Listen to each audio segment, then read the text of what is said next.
Hear from Mauricio Pochettino then. The USA manager spoke to us a few moments ago.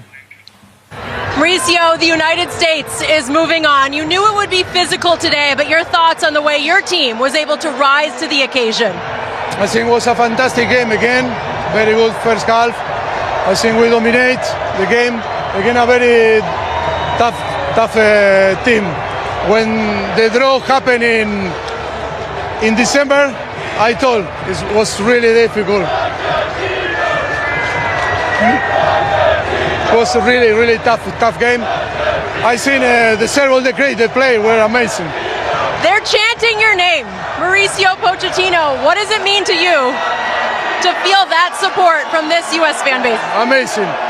I was saying yesterday, Argentina have amazing fans, but I think we are matching Argentina. It's amazing, our fans. I think so happy for them. You did this without Christian Pulisic. How pleased were you with everyone else stepping up in his absence? No, always difficult because we want to have all the players, fit. It's an important player for us, Christian. But that is a team, and it wasn't possible today for him to play. We hope that next game will be available.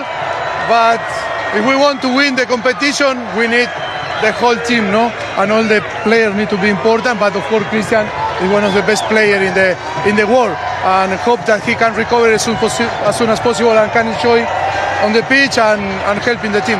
Thank you. You're welcome. He is clearly delivering the message to his team that there are no limits in this competition for them.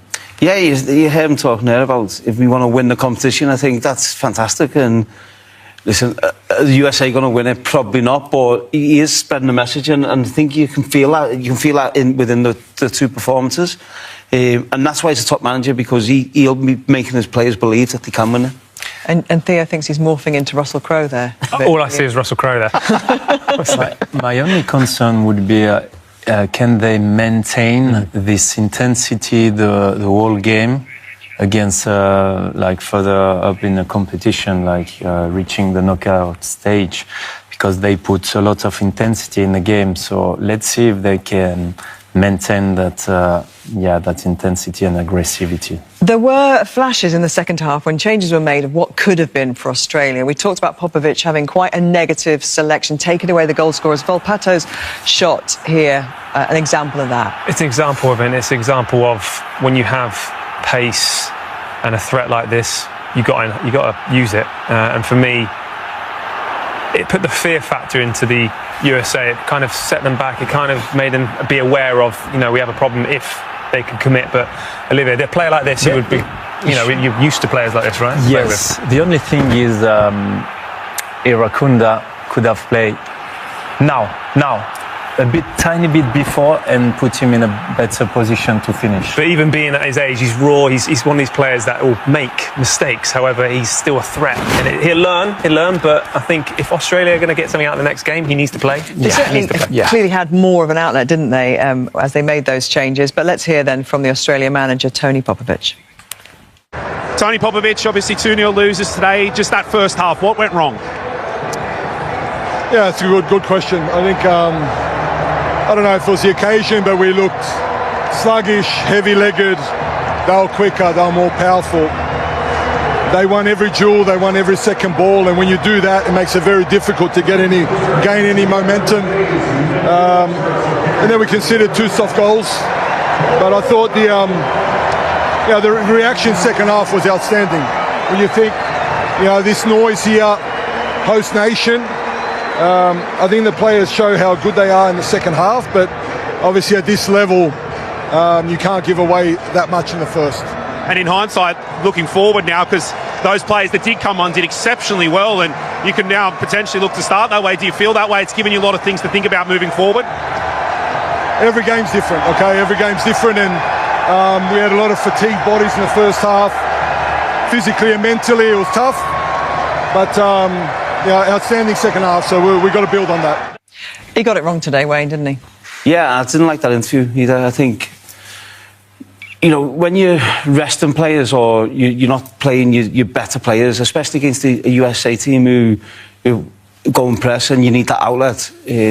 I think he made a mistake. He recognised that at half-time, tried to fix it, and they were much better in the second half. But even when you're saying, like, this atmosphere and, you know, you're playing against the home nation, you know that. So when you're not one of the big nations, you have to play your best team in all the group games to try and get out the group, because I think that would have been an achievement for Australia. So I think he's messed up tonight. And you can use that energy and that expectation for yourself, can't you? You can turn that into a positive if you're the team that's the protagonist and the underdog. Yeah, absolutely. I think as well, like saying heavy-legged there, he's already kind of admitted that he's made a mistake in the selection. I mean, even as a player who has pace at times, who's, you know, on the bench, you want to affect games, how must have been frustrating for himself, how confident Irukunda was to go out there and affect the game. Olivia, if you're a player who's, you know, he's playing with someone like him and suddenly you see him on the bench, it kind of really deflates the team as well, because it kind of takes your strengths away from how we're going to get a result. So, big mistake for me. Even more because they play Paraguay the last game. It's not an easy team to play, so yeah, he will need to do some magic to you know, motivate his team and to get that win, I think, because to go through maybe 4 points is enough, but you never know. But players see that as well. When you're a player and when your manager makes these changes, then players will have been sat there before he even said anything in his meeting. Once he's given them the team, they'd be like, he's looking for a draw out of this game. And when you're going into a game looking for a draw, the players, then they start getting negative energy, and instead of thinking, right, we're going to try and win the game, they're going in thinking, oh, we can hang on, if we can hold on and try and get the draw out of the game. The players will have had negative energy right from the start, I think. And there was such positivity after their performance against Turkey as well. He's going to have to really build them back up now and think and believe they can do something against Paraguay. There were some quirky moments in this game, weren't there? And you three of you, I have to say, there was a bit of glee when Felix Reymer, the referee, had a little moment of cramp towards the end of the game, and had a How much is Theo. He's there struggling. Oh, there he goes, and obviously ended up spending a few minutes on the ground getting his legs stretched. Yeah. He does go down with 3 minutes, right, Wayne? What would you say to him now? If you're on the pitch right now, what would you say to him? Get up. Get up, will you? Look, he's having the pickles. Just put. Where's Talon when you need him? I think.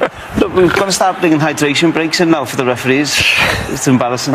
Well, that happened at the end of the game, but actually at the beginning of the half, you said, clip this up, clip this up. I enjoyed this. And I thought we'd never live to see this, the light of day on television, but it turned out to be one of the best things for you that happened in that half. I mean, look, if you want to hit a flag, this is how you hit a flag. Look, any golfers out there or rugby guys, Brilliant, goodness me. rugby play. You enjoyed that, didn't you, Olivia? Brilliant, yeah, I loved it.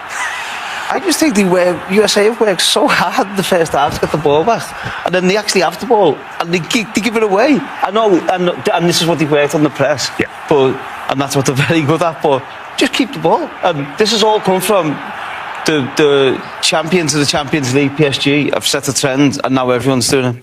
And why wouldn't you? All right, the final word then from the US camp. Folarin Balogun is talking to us now.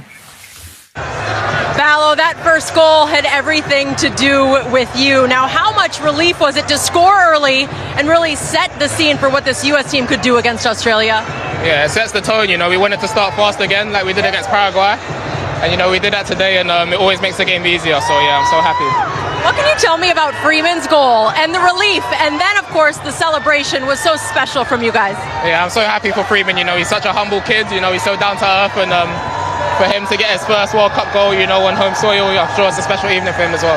What does it mean to hear your name, Ballo, chanted from these fans right now, and the belief that this US team has right now? It means everything, you know. As I said, you know, I feel like this tournament is, you know, coming full circle for me. You know, it's been 3 years since I committed to the US, and, you know, to be able to repay the fans on the biggest stage means the world to me. United States is through. Where do you go from here? Yeah, you know, we're gonna rest and recover. You know, we still want to win the next game against Turkey. So, you know, I think the most important thing, we stay down to earth, we stay humble, and I'm sure we can do good things. Thanks, Bal. Thank you.